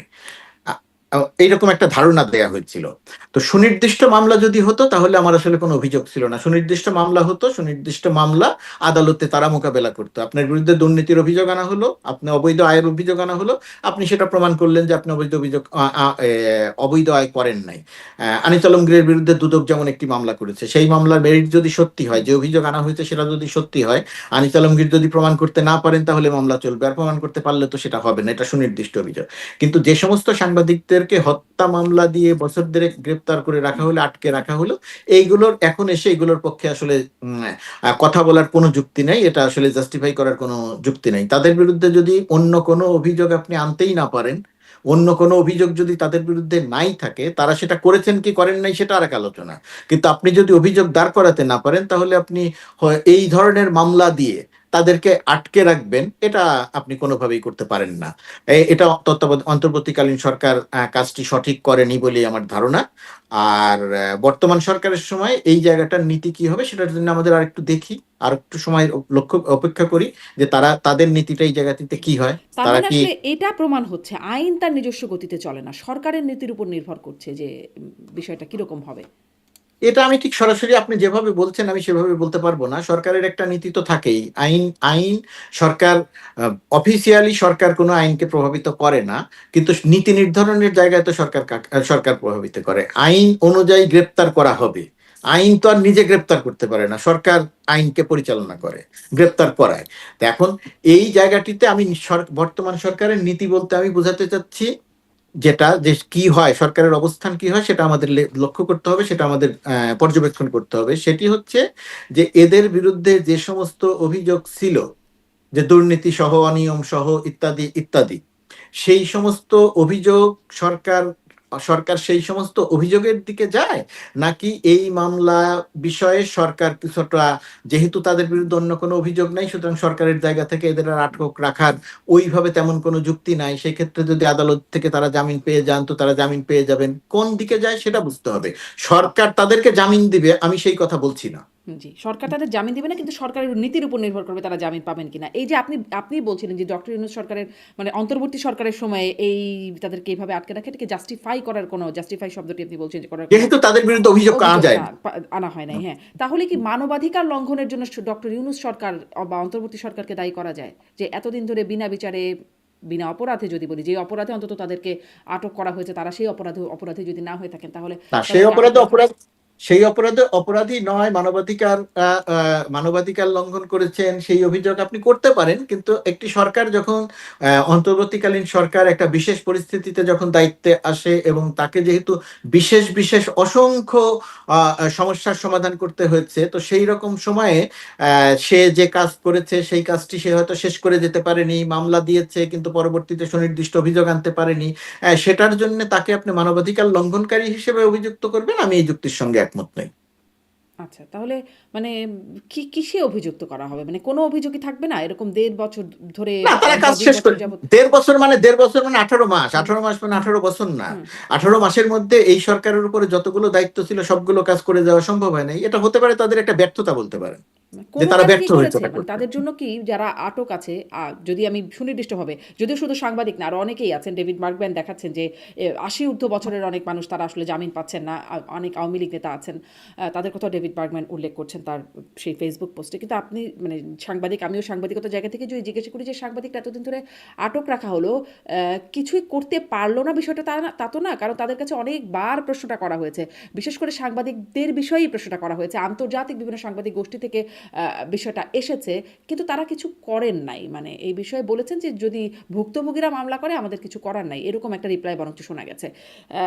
সেটি কি তাদের ব্যর্থতা, অপারগতা, নাকি তারা মানে ইচ্ছাকৃতভাবে এটি করলেন? আমি মনে করি এটা তাদের ব্যর্থতা। তাদের এখানে পরিষ্কার অবস্থান থাকা দরকার ছিল, খুব পরিষ্কার বক্তব্য থাকা দরকার ছিল, যে তাদের অন্তত যাওয়ার আগে দায়িত্ব ছেড়ে দেওয়ার আগে অন্তত বলা দরকার ছিল যে আমরা সময়ের অভাবে বা অন্য কোনো কারণে কাজগুলো করতে পারিনি বা ইত্যাদি ইত্যাদি, পরিষ্কার এটা কি বক্তব্য একটা থাকা দরকার ছিল। গ্রহণযোগ্য মানে ব্যাখ্যা হতো, সময়ের অভাবে করতে পারি নাই? এখানে কিসের না না, সময় আমি লাগবে? আমি সেটা না না, এটা আমি সেটার কথা বলছি না। আমি বলছি যে তারা যাদেরকে গ্রেপ্তার করলো, গ্রেপ্তার করে কারাগারে রাখলো, যে মামলায় গ্রেপ্তার করে কারাগারে রাখলো, তারা যে শেষ পর্যন্ত এসে তাদের বিরুদ্ধে সুনির্দিষ্ট অভিযোগ আনতে পারলো না। যেমন ধরেন আনিস আলমগীরকে একটা মামলায় গ্রেপ্তার করা হয়েছে, গ্রেপ্তার করে তার বিরুদ্ধে পরবর্তীতে দুর্নীতির অভিযোগ আনা হয়েছে, অবৈধ সম্পদায়ের অভিযোগ আনা হয়েছে। এই অভিযোগটি সত্য বা মিথ্যা সে বিষয়ে আদালত প্রমাণ না হওয়া পর্যন্ত মন্তব্য করব না আমি, কিন্তু অভিযোগ একটা আনা হয়েছে। কিন্তু অন্য যাদেরকে গ্রেপ্তার করা হয়েছে তাদের বিরুদ্ধে যদি এমন সুনির্দিষ্ট অভিযোগ আনা হতো তাহলে আজকের এই প্রশ্নটা উঠতো না। কারো মামলা টিকলো কি টিকলো না সেটা অন্য ব্যাপার, তাইলে এই প্রশ্নটা উঠতো না। আমি বলছি এই জায়গাটিতে কেন তারা সুনির্দিষ্ট অভিযোগ আনতে পারলো না, তারা এই বক্তব্যটা পরিষ্কার করে যেতে পারতো, তাহলে হয়তো মানুষের কাছে একটা ব্যাখ্যা থাকতো যে তারা এই কারণে এক পারে হচ্ছে নাই। সুনির্দিষ্ট অভিযোগ আনতে পারলো না কেন, কারণ অনেকেই মনে করেন তাদের বিরুদ্ধে সুনির্দিষ্ট অভিযোগ আনার মতো যথেষ্ট জায়গা আছে। এটা একটা ব্যাখ্যা যে কেন আনতে পারলো না, কিন্তু অভিযোগ না আনতে পারা, তাকে আটকে রাখলো কেন 2 বছর ধরে, এটার ব্যাখ্যা কি? মানে এটা কি? আর যে মামলায় আটকে, আপনি আইনগত জায়গায় যদি কথা বলতে যান, আপনি যদি মনে করেন যে আইনগত জায়গার কথা, তো আইনগত ভাবে তো এর মধ্যে কোনো ভুল নেই। এখন আপনি বলতে পারেন আপনার নামে হত্যা মামলা দেয়া হলো এবং আপনাকে আটক করা হলো, এটা আমি সমালোচনা করতে পারি যে না, আমি আপনাকে চিনি, আপনাকে জানি, আপনার কাজ জানি, আপনি হত্যা করতে পারেন না, এটা একদম সঠিক। হুম। কিন্তু আপনি যদি, যে ব্যক্তি আপনাকে গ্রেপ্তার করলো, তার গ্রেপ্তার করাটাকে তো আপনি অবৈধ বলতে পারবেন না। সে গ্রেপ্তার তো সে আইন অনুযায়ী করেছে, মামলা হয়েছে, কাগজের নাম আছে, সে গ্রেপ্তার করেছে। সুতরাং এগুলো না, মামলা সবকিছুরই, হলে কাগজে নাম থাকলেই তো গ্রেপ্তার থাকে না, তাকে তো একটা প্রাথমিক একটা মানে তদন্ত তাকে তো নিশ্চিত হতে হয়। এখন ধরেন, এবং এবং এখন আদালতে এখন যাবে, এইগুলো নিয়ে, আদালতেও নিশ্চয়ই কোনো বিষয় আসবে এখানে, এবার সরকারের এখন নীতির এই প্রভাব না থাকলে তো বিষয়টা এমন হবার কথা না। এইগুলো নিয়ে আপনি সারা রাত আলোচনা করতে পারবেন। হুম। কিন্তু যদি মামলা হয়, সেই মামলায় যদি বলা হলো যে এখানে একটা হত্যাকাণ্ড সংগঠিত হয়েছে, সেই হত্যাকাণ্ডের মামলার সময় আপনি আসামি, সেটা প্ররোচনা দিয়েছেন, হুকুম দিয়েছেন, কাউকে টাকা দিয়েছেন, কাউকে দিয়ে করি, ইত্যাদি ইত্যাদি, অভিযোগটি ধরেন সত্য মিথ্যা পরের আলোচনা। কিন্তু মামলা যদি হয়, হত্যা মামলায় নাম যদি থাকে, তাহলে পুলিশ আপনাকে গ্রেপ্তার করতে পারে। সব ক্ষেত্রে যদি গ্রেপ্তার নাও করে, কিন্তু গ্রেপ্তার যদি করে তাহলে সেটা ইল্লিগাল না, আমি সেটা বলতে চেয়েছি। না, ধরেন তাহলে গত সরকারের সময় যেমন ধরেন সাংবাদিকরা যাদের গ্রেপ্তার করা হলো, বা ধরেন কার্টুনিস্ট কিশোর মোশতাক, তাদের গ্রেপ্তারের সময় তাদের জামিন হলো না, সেগুলো তো তাহলে ঠিকঠাকই ছিল, মানে ইল্লিগাল তো কিছু আপনার হয়নি, কাছে তাই না? আপনার কাছে মনে হয় যে এই কিশোরকে যেভাবে গ্রেপ্তার করা হয়েছিল, কিশোরের ঘটনার যা ঘটেছিল, কিশোরের বিরুদ্ধে যে অভিযোগ ছিল, হুম। আর এই পরবর্তীতে যাদেরকে গ্রেপ্তার হয়েছে, দুটি একই রকম না, ঘটনা, আমার কাছে ঠিকঠাকই মনে ছিল? হওয়ার বিষয় না, আমি বলছি যে আমার কাছে আসলে তো মানে এই গ্রেপ্তারগুলোকেও আমার কাছে খুব লিগাল মনে হয় না। ফলে আমার কাছে তখনও মনে হয় না এটা। গ্রেপ্তার লিগাল, হ্যাঁ। গ্রেপ্তার লিগাল, লজিক্যাল কিনা সেটা বলতে পারেন। গ্রেপ্তার আইন অনুযায়ী হয়েছে। আমাকে যদি বলেন, আমি মনে করি যে এই গ্রেপ্তারগুলো যেহেতু আদালত অভিযোগগুলো প্রমাণ করা যায় নাই বা অভিযোগ আনা যায় নাই, সেই কারণে তাদের মুক্তি পাওয়া উচিত ছিল, এটা আমি আমার বক্তব্য বললাম। কিন্তু আপনি যদি লিগাল কিনা, সেটা অবশ্যই লিগাল, তাদের নামে মামলা হয়েছে, তার ভিত্তিতে পুলিশ গ্রেপ্তার করেছে, আপনি এই পুলিশকে আসামি করতে পারবেন না। হ্যাঁ, কিন্তু আর মামলা হলেই তো কিশোরকে, পুলিশ আর গ্রেপ্তার কিশোর, করবে না। মামলা হলেও তো একটা প্রাথমিকভাবে সে দায়ী কিনা, অনেক হয়রানিমূলক এখন মামলা হতে পুলিশ পারে তাহলে। এখন পুলিশ এটাও তো আপনি জানেন না, আমি জানি না যে পুলিশদের প্রাথমিক ওই অনুসন্ধানটা করে নাই, প্রাথমিকভাবে যে নিশ্চিত হয়নি। কাগজে কলমে যদি লেখা থাকে যে হ্যাঁ আমরা প্রাথমিক একটা অনুসন্ধান করেছি এবং করে প্রমাণ হয়েছে যে নিউ সেটাই। মার্কেটের পাশে যে হত্যাকাণ্ডটি সংঘটিত হয়েছিল সেটার সঙ্গে XYZ জড়িত ছিল, তাহলে এটা তো, যদি তারা করে থাকেন, তাহলে তো এটা আমি আমি নিশ্চয়ই কথাটা বোঝাতে পারছি যে আপনি বলছেন যে এটা করা ঠিক হলো কি ঠিক হলো না, এটা একটা ব্যাপার। আরেকটা ব্যাপার হচ্ছে, আইন অনুযায়ী যারা গ্রেপ্তার করলো তাদেরকে তো আর আপনি আসামি করতে পারবেন না যে পুলিশ ওকে ধরলো কেন, এটা কি তাহলে ইল্লিগাল? না, এটা ইল্লিগাল না, আপনি ইল্লিগাল বলতে পারবেন না কোনো বিবেচনায়। আচ্ছা।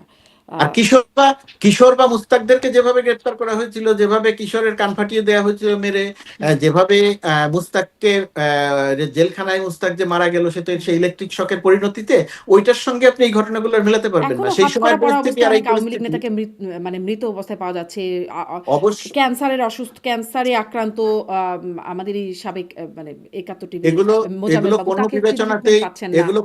এগুলো কোনো বিবেচনাতেই সঠিক নয় যে মায়ের জানাজা বা বোনের বোনের জানাজার সময়ে হাতকড়া পরা অবস্থাতে তাকে আসতে হয়েছে। এটা কোনো বিবেচনাতেই সঠিক নয়, এটা কোনো বিবেচনাতেই সাপোর্ট করা যায় না। আওয়ামী লীগের সময় যখন এরকম ঘটনা ঘটতো আমরা তখনও তার প্রতিবাদ করেছি, এবং এটা প্রতিবাদ হওয়া দরকার যে এই কাজগুলো করা যায় না। আসামি হতে পারে, আপনার কাছে বন্দি আছে, আপনি তাকে ধরে রাখতে পারেন, আপনি তাকে স্বাভাবিকভাবে আনতে পারেন, আবার জেলে নিয়ে যেতে পারেন, সবকিছুরই প্রক্রিয়া আছে। হাতকড়া পরানোর যে কথা বলছেন এটা অত্যন্ত মানে নিন্দনীয় একটি কাজ। জি, নিশ্চয়ই। মানে সেটাই আসলে আমি এটাই যখন সরকারের ভেতরে থাকেন তখন নিশ্চয়ই আপনাদের বক্তব্যগুলোর জোর আরো বেশি থাকে। বাহির থেকে যখন নিঃসন্দেহে বাহির সরকারের, নিঃসন্দেহে আপনি আমার কাছে এখন যে প্রশ্ন করছেন বা আমি সরকারের ভেতরে থাকার কারণে, আমি সরকারের ভেতরে আমি খুবই ছোট্ট একটা জায়গাতে আছি, দেশের বাইরে আছি, কিন্তু সেই সময় তত্ত্বাবধায়ক সরকারের যে সমস্ত কাজ মনে হয়েছিল যে এগুলো ঠিক হচ্ছে না, যেমন সাংবাদিকের গ্রেপ্তার, আবু আলম শহীদ খানকে গ্রেপ্তার ঠিক হচ্ছিল না, আমি সরকারের ভেতরে থাকার কারণে আমি তখন যেটা করেছি, নীতি নির্ধারক জায়গাতে যে ফোরাম ছিল সেই জায়গাতে জোরালো ভাবে কথাটা বলেছি, কথাটা পৌঁছে পৌঁছে দেওয়ার চেষ্টা করেছি, কিন্তু আমি পাবলিকলি এসে কথা বলিনি। হুম, হুম, এখন আমার আমার আমার কাজ এখন পাবলিকলি এসে কথা বলা না, হুম, যতটুকু সরকারের নীতি ততটুকুর মধ্যে থেকে কথা বলা। জি। আর আমার যদি কথা বলার, সরকারের ভেতরে কথা বলার সুযোগ থাকে তাহলে সেইখানে আমার কথা বলার সুযোগ থাকে, আর সুযোগ নেওয়া উচিত। আমি সেখানে কথা বলেছি, প্রতিনিয়তই নীতি কথা বলেছি। নির্ধারক পর্যায়ে বা ফোরামে আপনি কথা বলেছেন, কিন্তু তাতে খুব যে কাজ হয়নি সেটি অন্তত বোঝা যাচ্ছে যে আসলে ব্যাপারটায় কোনো সমাধানের জায়গায় না, এসে এটা ভেবে পৌঁছেছে। নেওয়ার তো কোনো কারণ নেই যে আমি একটা কথা বলবো, না, বলার না, সাথে তা সাথে তো কাজ বটে। হয়ে যাবে। না, তা তো বটে। মানে সেটাই আরকি যে কাজ হবে তার কোনো গ্যারান্টি নেই। মানে হয় নাই এটা বোঝা যাচ্ছে। অ্যা আবার অনেক কাজ হয়েছে, ভেতরে ভেতরে অনেক কাজ হয়েছে, কথা বলেছি সেই অনুযায়ী বহু কাজ হয়েছে। জি। আ আপনারা আ আ মানে আপনি আর এই দায়িত্বে কতদিন কন্টিনিউ করবেন? হ্যাঁ, কবে কতদিন আপনাকে কন্টিনিউ করব, কতদিন কন্টিনিউ করব আমি এখনো পর্যন্ত নিশ্চিত নই যে কতদিন কন্টিনিউ করব। আমার সঙ্গে চুক্তি 2 বছরের, আগামী নভেম্বর পর্যন্ত চুক্তি আছে। হুম, যদি সবকিছু ঠিকঠাক থাকে, এইভাবে থাকে, এবং বর্তমান সরকার আহ, যদি মনে করেন যে আমরা যে কাজ করছি সেই কাজটা ঠিক আছে, তাহলে নভেম্বর পর্যন্ত। আর মাঝখানে যদি সরকারের সঙ্গে আমি নিজেও যোগাযোগ করেছি, সরকারের পক্ষ থেকেও কথা হয়েছে, যদি মাঝখানে কোনো আসে যে না এতদিন পর্যন্ত থাকবে, এরপরে আর থাকবো না, তখন সেটা থাকবো না। এটা পুরোপুরিভাবে যখন যে সরকার আসে সেই সরকারের সিদ্ধান্ত। আচ্ছা। এবং এই সরকারের পরিবর্তনের সাথে, সাথে এটা একটু মনে পড়লে একটু জিজ্ঞাসা করি। সাবেক উপদেষ্টাদের নামে অনেক দুর্নীতির অভিযোগ উঠছে। এই বিষয়টা আপনি এখন কিভাবে দেখছেন? এবং আপনারাও আসলে দায়িত্ব ছাড়ার পরে এরকম কোনো শঙ্কা আপনারাও করেন কিনা যে এরকম কিছু আসতে পারে? কারণ ক্ষমতা ছাড়ার সাথে, সাথে উপদেষ্টাদের নামে দুর্নীতির অভিযোগে একটা হিড়িক পড়েছে রীতিমতো। এটা ধরেন, প্রথমত কথা, আমি আমার নিজের জায়গাতে দেখি না, নিজের জায়গাতে আমি একদম শতভাগ চ্যালেঞ্জ দিয়ে বলতে পারি যে কেউ যে কোনো অভিযোগ যদি কারো থাকে, এখন পরে যে কোনো সময় আমার সাথে কথা বলতে পারেন, আলোচনা করতে পারেন, কাগজপত্র দেখতে পারেন, দূতাবাস সবার জন্য উন্মুক্ত। এবং এইখানের যে সমস্ত যুক্তরাষ্ট্রের যে সমস্ত সাংবাদিকরা আছেন, তাদের কারো মনে যদি কোনো রকম কোনো প্রশ্ন থাকে, সেটা আমি দায়িত্বে থাকা অবস্থাতে তাদের যদি মনে হয় যে এই তথ্যটা তারা জানতে চান এবং দূতাবাসে আসতে চান, এই কাগজপত্র দেখতে চান, যে কেউ দেখতে পারেন, একদম ওপেন। হুম, যে কোনো প্রশ্ন করতে পারেন আমাকে, যে কোনো কিছু দেখতে চাইতে পারেন। আমার ব্যাংকে কয় টাকা আছে, কয় টাকা ছিল, সব কিছু দেখতে পারেন, একদম ওপেন। ব্যাংক ছাড়াও যুক্তরাষ্ট্রে তো গোপনে কোনো কিছু করা যায় না, তো সেই সমস্ত যে কোনো কিছু দেখতে পারেন। এটা আমার জায়গা। হুম, আর উপদেষ্টাদের বিরুদ্ধে যে সমস্ত অভিযোগ এসেছে, সেই সমস্ত অভিযোগের আমি খেয়াল করেছি, লক্ষ্য করেছি, আমার কাছে সেই সমস্ত অভিযোগগুলোর এখন পর্যন্ত আমি কোনো পত্রিকারও সুনির্দিষ্ট কোনো অভিযোগ দেখলাম না। এক ধরনের প্রোপাগান্ডা লক্ষ্য করলাম যে শত শত কোটি টাকা পাচার করেছেন, অমুকটা করেছেন, তমুকটা করেছেন, 12,000 কোটি টাকা পাচার করেছেন। এক ধরনের প্রোপাগান্ডা আমরা লক্ষ্য করি, একটা বিশেষ বিশেষ আহ, আহ, বিশেষ গোষ্ঠীর গণমাধ্যম, সেই গণমাধ্যম প্রতিদিনই একজন দুইজন করে এরকম সংবাদ প্রকাশ করছেন। কিন্তু আমি কারো তথ্যেই সুনির্দিষ্ট করে কোনো অভিযোগ পেলাম না। যেমন দুদকেও অনেক একটি অভিযোগ। মানে পত্রিকা, এই প্রশ্নটা না জনাব গোলাম মোর্তজা আমি আগেও করেছি, মানে আপনাকেও করেছি কিনা বা মনে আমি জানি না। কিন্তু এই প্রশ্নটা আমি আগেও করেছি। আগেও জিজ্ঞাসা করতাম, যখন আওয়ামী লীগের আমলেও ইভেন জিজ্ঞাসা করতাম যে শত, শত কোটি, হাজার, হাজার কোটি টাকা পাচারের গল্প শুনছি। ইভেন কত টাকা সুনির্দিষ্টভাবে এটা জানতে চাইলেও আমি কখনো জানতে পারতাম না যে আসলে সুনির্দিষ্টভাবে কত টাকা পাচার হয়েছে। আ প্রথম জি। প্রথমত কথা আওয়ামী লীগের যে সময়কাল, ওই সময়কালে আর এই 1.5 বছরের যে সময়কাল, এই সময়কালের মধ্যে আর একটা বড় পার্থক্য আছে। কোন উপদেষ্টা দুর্নীতি করেছেন কি করেন নাই, ওই রেসপন্সিবিলিটি আমি নিয়ে কথা বলছি না, হুম, কারণ আমি সেটা জানি না। করে থাকলেও জানি না, না করে থাকলেও জানি না। এটা 1 নম্বর, আমি সেই দায়িত্ব আমি নিয়ে কথা বলছি না। কিন্তু আপনি যদি ওই 1.5 বছরের সঙ্গে 18 মাসের সঙ্গে 16 বছরের তুলনা করতে যান, আপনি যেটা বললেন সুনির্দিষ্ট তথ্য পাই নাই, হুম, এটা কিন্তু আসলে পুরোপুরি সঠিক তথ্য নয়। বাংলাদেশ থেকে প্রতি বছর কত টাকা পাচার হয় সেটা যুক্তরাষ্ট্র ভিত্তিক একাধিক প্রতিষ্ঠান সেটার একটা তথ্য প্রতি বছরই সরবরাহ করতো, টাকার অঙ্ক জানা যেত, ৭৬,০০০ কোটি হুম। টাকা, ৭২,০০০ কোটি টাকা জানা যেত, এক নাম্বার। সেটাও তো একটা পিকে সময় হেলথ পর থেকে আর জানা যেত না, সেটা তো বন্ধ করে সেটা দেওয়া হতো। দেওয়ানোর জন্য, কারণ বাংলাদেশের তথ্য দিতে, দিত না। বাংলাদেশ ব্যাংক সেই তথ্য দিতে অস্বীকৃতি জানায়, তথ্য দেওয়া বন্ধ করে দেয়। এরা বাংলাদেশ সরকার, বাংলাদেশ ব্যাংক কর্তৃক যে তথ্য দেয়া হতো সেই তথ্য বিশ্লেষণ করে এই আহ, এটা প্রকাশ করতো, তথ্য দেওয়া বন্ধ করে দেয় আওয়ামী লীগ সরকার, এই কারণে এটা আর প্রকাশ করা হতো না, এক নম্বর। দুই নম্বর হচ্ছে কত টাকা পাচার হয়েছে, যেমন S Alam group, daily star একটা প্রতিবেদন করেছিল এস আলম গ্রুপে নিয়ে, যেটাতে তারা সুনির্দিষ্ট করে কাগজ কলম দিয়ে একেবারে প্রতিটি টু দ্য পয়েন্ট একদম প্রমাণ করে দেখিয়েছিল যে এস আলম গ্রুপ $1 বিলিয়ন পাচার করেছে বাংলাদেশ থেকে, $1 বিলিয়ন। ডেইলি স্টার যখন এই প্রতিবেদনটি করে তখন আমি নিজেও ডেইলি স্টারে কর্মরত ছিলাম, সেই সময় ডেইলি স্টারের কাছে পুরো প্রমাণিত নয় কিন্তু এরকম অভিযোগ কিছু কাগজপত্র ছিল, সেটাতে $6-7 বিলিয়ন পাচারের তথ্য ছিল, কিন্তু $1 বিলিয়ন পর্যন্ত যেহেতু সুনির্দিষ্ট করে কাগজে কলমে প্রমাণ করা গিয়েছিল, সেই কারণে ডেইলি স্টার রিপোর্টটিতে $1 বিলিয়ন লিখেছিল। সুনির্দিষ্ট তথ্য পাওয়া যায় নাই, সঠিক নয়। পিকে হালদার কত টাকা চুরি করে পালিয়েছে কত এটার টাকা? তথ্য ছিল। পিকে হালদার কখনো পাঁচ আর হাজার কোটি টাকা, কখনো 3,500 কোটি টাকা, বিভিন্ন রকম তথ্য তো শুনতাম। আপনি কাগজ কলম বাংলাদেশ ব্যাংকের তার নামে যে মামলা হয়েছে এই মামলার সংখ্যাটাকে ধরেন, তাহলেই আপনি পাবেন। একটা হচ্ছে সে সবগুলো জায়গা হিসাব করলে তার বিরুদ্ধে 10,000 কোটি টাকার অভিযোগ আসে, তার বিরুদ্ধে মামলা হয়েছে আমার যতদূর মনে পড়ছে 3,500 কোটি টাকা পাচারের। হুম। একাধিক মামলা হয়েছে, একটা মামলা 3,500 কোটি টাকা, আরো কিছু কিছু মামলা আছে সেটার টাকার পরিমাণ আরো বাড়বে। বেসিক ব্যাংক লুট হয়েছে, বেসিক ব্যাংক লুট হওয়ার সুনির্দিষ্ট টাকার অঙ্কের তথ্য আছে। কি শেখ আব্দুল হাই বাচ্চু যখন বেসিক ব্যাংক 2009 সালে দায়িত্ব নেয়, সেই সময় পর্যন্ত বেসিক ব্যাংক একটা লাভজনক ব্যাংক ছিল, তারপরে গিয়ে সেই বেসিক ব্যাংকটা খালি করে। বিসমিল্লাহ গ্রুপ কত টাকা পাচার করে, কত টাকা চুরি করেছিল সেটার সুনির্দিষ্ট তথ্য আছে। সুতরাং এরকম আমার এই মুহূর্তে হয়তো মনে পড়ছে সেগুলো না, তো একটা এরকম অনেক বিচারও চলছিল, বেসিক ব্যাংক, বিসমিল্লাহ গ্রুপ, এদের নামে হ্যাঁ বিচার এরকম চলতো। এই যে মানে এমপি মন্ত্রীরা, মানে এখন যেমন উপদেষ্টাদের নামে কথা উঠছে, তখনও শুনতাম এমপি মন্ত্রীরা তারাও অনেক হাজার হাজার কোটি কোটি টাকা পাচার করছে। ধরেন আপনার তখনকার সঙ্গে আপনি এখনকার এটা মিলাবেন কিভাবে? ফরিদপুরের 2 জন ছাত্র নেতা, ছাত্রলীগ নেতা 2,000 কোটি টাকা পাচার করেছিলেন, এটা তো সুনির্দিষ্ট তথ্য। সেটার কি আপনি মানে হিসাবটা পাওয়া গেছে? 2,000 কোটি টাকা কিভাবে কোথায় পাচার করেছেন, সেই হিসাবটা হ্যাঁ তো পাওয়া যায় না, সেটা সে- তো। সে- হ্যাঁ। তা সেই অনুযায়ী তো মামলা হচ্ছে, সেটা মামলা চলতে দেন, মামলা প্রমাণ হোক। জি। এখনো আবার মামলা হচ্ছে, মানে উপদেষ্টাদের নামে এখনো মামলা হচ্ছে। এখন আমি আমি যেটা আপনার সঙ্গে দ্বিমত করছি, আমার দ্বিমত করার জায়গাটা যে উপদেষ্টারা মামলা করে দুর্নীতি করেছেন কি করেন নাই সেই রেসপন্সিবিলিটি আমি নিচ্ছি না, কিন্তু বিগত 16 বছর যেভাবে প্রমাণিত দুর্নীতি হয়েছে, আমি এখন পর্যন্ত আমাদের এই তত্ত্বাবধায়ক অন্তর্বর্তীকালীন সরকারের কোনো উপদেষ্টার বিরুদ্ধে সুনির্দিষ্ট কোনো অভিযোগ দেখি নাই। একটিও সুনির্দিষ্ট অভিযোগ নাই যে সে এত, যেমন যে পত্রিকা লিখেছে 12,000 কোটি টাকা পাচার করেছে, সেই পত্রিকা 1 টাকারও তথ্য দিতে পারেনি। হুম। পিকে হালদারের বিরুদ্ধে 10,000 কোটি টাকার অভিযোগ ছিল, 3,500 কোটি টাকা পর্যন্ত সুনির্দিষ্ট কাগজপত্র আছে, তার নামে মামলা হয়েছে। এরকম একটি ঘটনাও এই সময়ে নাই। মামলা তো হতেই পারে, একটা বিশেষ গোষ্ঠী করতে পারে, অন্য কেউ করতে পারে, দুদকে কালকে আমার নামে অভিযোগ জমা করতে পারে, দুদক তদন্ত করতে পারে। এখন আমার নামে কেউ যদি গিয়ে অভিযোগ জমা দেয়, আমি তো তাকে ঠেকাতে পারবো না, সরকার তাকে দায়িত্বও হবে না তাকে ঠেকানোর, তার যদি অভিযোগ থাকে সে অভিযোগ জমা দিবে। সুতরাং অভিযোগ থাকলো বা থাকলো আর দুর্নীতি আগের সঙ্গে আপনি যদি তুলনা করতে যান, তাহলে আমার ধারণা যে এই জি। উপদেষ্টার প্রতি আপনার সুবিচার করা হবে না। জি, মানে সেটি আসলে প্রমাণিত হয়ে আসা পর্যন্ত সেটি খুব না, মানে। প্রমাণিত হয়ে আসা পর্যন্ত না, অভিযোগটা সুনির্দিষ্ট হতে হবে। যেমন ধরেন পিআইবির বিরুদ্ধে একটা অভিযোগ এনেছে কালের কণ্ঠ, পিআইবির মহাপরিচালক ফারুক ফারুক ওয়াসিফের আসিফ। বিরুদ্ধে। ফারুক ওয়াসিফের বিরুদ্ধে, ফারুক ওয়াসিফের বিরুদ্ধে কাগজের তথ্য প্রমাণ দিয়েছে কালের কণ্ঠ।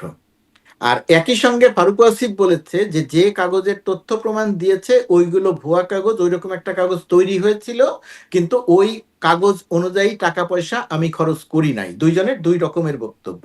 তাহলে এই জায়গাতে কালের কণ্ঠের অভিযোগ সুনির্দিষ্ট, ফারুক ওয়াসিফের বক্তব্য সুনির্দিষ্ট। এখন এটা প্রমাণের ব্যাপার যে ফারুক ওয়াসিফ যেটা বলছে সেটা সত্যি নাকি কালের কণ্ঠ যেটা বলছে সেটা সত্যি। জি। ঠিক আছে, এখন ধরেন আপনি আসিফ নজরুলের বিরুদ্ধে একটা অভিযোগ আনবেন 12,000 কোটি টাকা, তো এটা তো আপনার মিনিমাম একটা জিনিস বলতে হবে যে এটা হুন্ডি করেছেন, এটা তিনি ব্যাংকের মাধ্যমে পাচার করেছেন, এটা তিনি অমুক ভাবে পাচার করেছেন। তাহলে আসিফ নজরুল আমেরিকায় বাড়ি কিনেছেন বলা হচ্ছে। আমেরিকায় আপনি যদি একটা বাড়ি কিনেন এবং আমি যদি অনুসন্ধান করি, আপনার বাড়িটি বের করে ফেলা খুবই সহজ একটা কাজ, কার নামে বাড়িটি আছে, আপনার নামে আছে, আপনার সন্তানের নামে আছে, আপনার ওয়াইফ, আপনার হাজবেন্ডের নামে আছে, আপনার বোনের নামে আছে, আপনার মার নামে আছে, যে কোনো জায়গায় বের করে ফেলা সম্ভব। তো গণমাধ্যমের দায়িত্ব ছিল আসিফ নজরুলের আমেরিকায় বাড়ি আছে, ওই বাড়ির সুনির্দিষ্ট তথ্য দেওয়া। যেমন তাকসিমে খান, ওই যে ওয়াসার এমডি ছিল, তার নামে বাড়ি আছে, সেই বাড়ির ঠিকানাও আছে। হুম এই যে কয়েকদিন আগে যে আরেকজনের বের হলো না, কানাডাতে আরেকজনের বাড়ি, ওয়াসার কি ভারপ্রাপ্ত এমডি নাকি ছিলেন, হুম তার নামে সুনির্দিষ্ট তথ্য পাওয়া গেছে যে এই নামে তার স্ত্রীর নামে বাড়ি আছে। আওয়ামী লীগের এমপি শিমুলের স্ত্রীর নামে কানাডাতে বাড়ি আছে, সেটা সুনির্দিষ্ট তথ্য পাওয়া গেছে। সব তথ্য পাওয়া যাবে এটা আমি মনে করি না। ঠিক আছে, আপনার 12,000 কোটি টাকার তথ্য দেওয়ার দরকার নেই। আপনি যে বললেন আমেরিকাতে বাড়ি আছে, অন্তত বাড়ির একটা তথ্য দেন, তার নামে আছে, তার স্ত্রীর নামে আছে, তাহলেও এটার একটা গ্রহণযোগ্যতা পাওয়া যেত, জি। একটা ভিত্তি পাওয়া এখন যেত। দেখা যাক এই তদন্তটা আসলে কতদূর যায়। অনেক অভিযোগ আসছে, বিটকয়েন, ক্রিপ্টোকারেন্সি, এরকম নানান অভিযোগও আসছে। সেগুলোও আসলে শুধু অভিযোগ নাকি মুখরোচক অভিযোগ, নাকি সেটারও কোনো ভিত্তি আছে, সেটিও আসলে তদন্ত খুব অল্প কিছুতেই আসলে আমরা জানতে পারি। বেশিরভাগ জায়গায় একটা গ্রে বা ঝাপসা অবস্থায় থেকে যায়। তবে আশা করতে চাই যে সেটি হবে। অনেক ধন্যবাদ জনাব গোলাম মুর্তজা, আপনার সাথে কথা বললাম। নিশ্চয়ই সামনে আবার কথা বলার সুযোগ হবে। জি, আপনাকে ধন্যবাদ, আপনার দর্শকদের ধন্যবাদ। ধন্যবাদ দর্শক আপনাদের সবাইকে এতক্ষণ সাথে থাকার জন্য।